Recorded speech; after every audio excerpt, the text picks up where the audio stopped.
श्री सत्यनारायण भगवान की कथा तृतीय अध्याय। सूत जी बोले, हे श्रेष्ठ मुनियों, अब आगे की कथा कहता हूँ। पहले समय में उल्कामुख नाम का एक बुद्धिमान राजा था। वह सत्य वक्ता और जितेंद्रिय था। प्रतिदिन देश स्थानों पर जाता था, गरीबों को धन देकर उनके कष्ट को दूर करता था। उसकी पत्नी कमल के समान मुख वाली और सती साध्वी थी। भद्रशिला नदी के तट पर उन दोनों ने श्री सत्यनारायण भगवान का व्रत किया। उस समय वहां एक साधु वैश्य आया।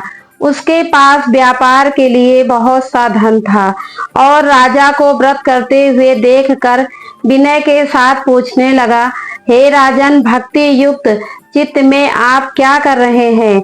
मेरे सुनने की इच्छा है, सो आप मुझे बताइए। राजा बोले, हे साधु, अपने बांधुओं के साथ पुत्रादि की प्राप्ति के लिए एक महाशक्तिमान श्री सत्यनारायण भगवान का व्रत व पूजन किया जा रहा है। राजा के वचन सुनकर साधु आदर से बोला, हे राजन, मुझसे इसका सब विधान कहो। मैं भी आपके कथा अनुसार इस व्रत को करूंगा। मेरे भी कोई संतान नहीं है और इससे निश्चय ही होगी। राजा से सब विधान सुन व्यापार से निवृत्त हो वह आनंद के साथ घर गया।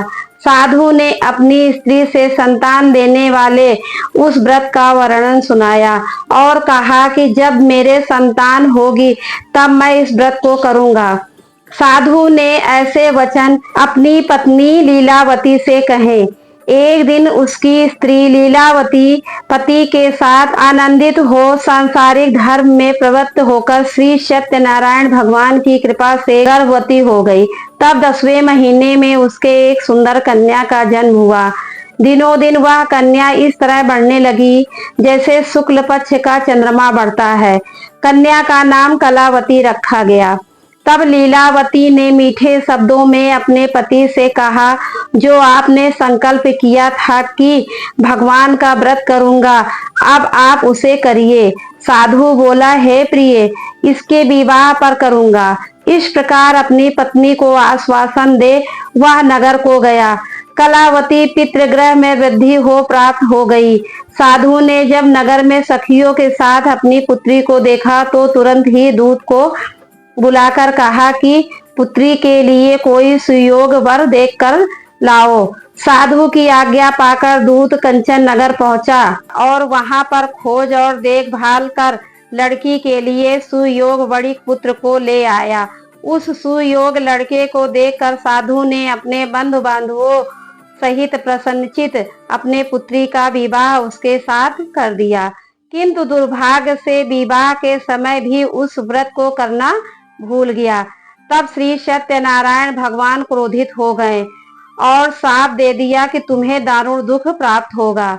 अपने कार्य में कुशल साधु बनिया जमाता सहित समुद्र के समीप स्थित होकर रतनपुर नगर में गया। वहां दोनों ससुर जमाई चंद्रकेतु राजा के उस नगर में व्यापार करने लगे। एक बार भगवान श्री सत्यनारायण की माया से प्रेरित कोई चोर राजा का धन चुराकर भागा जा रहा था, किंतु राजा के दूतों को आता देखकर चोर ने घबराकर भागते हुए राजा के धन को वहीं चुपचाप रख दिया जहां वे ससुर जमाई ठहरे हुए थे।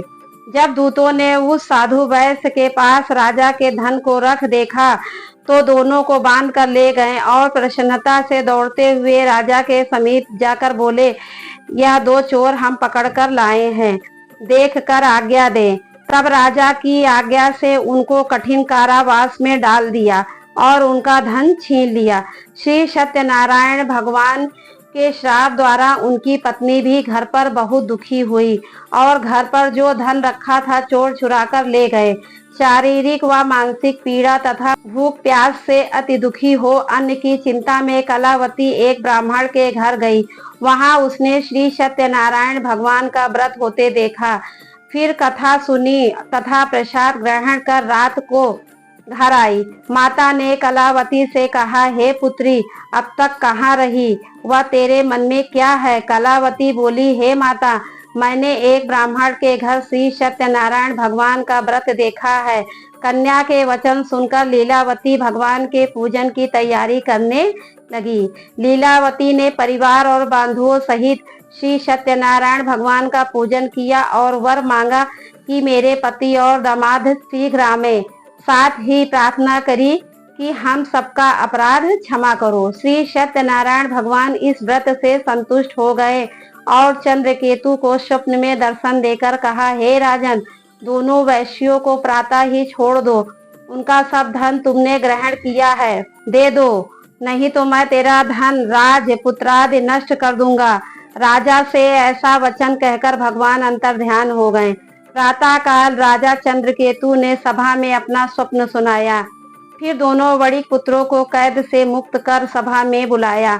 दोनों ने आते ही राजा को नमस्कार किया। राजा मीठे वचनों से बोला, हे महानुभावों, भावीवश ऐसा कठिन दुख तुम्हें प्राप्त हुआ है, अब तुम्हें कोई भय नहीं है। ऐसा कहकर राजा ने उनको नए नए वस्त्र आभूषण पहनाए तथा उनका जितना धन लिया था उससे दुगना धन देकर आदर से विदा कर दिया। दोनों वैश्य अपने घर को चल दिए। श्री सत्यनारायण भगवान का तृतीय अध्याय संपूर्ण।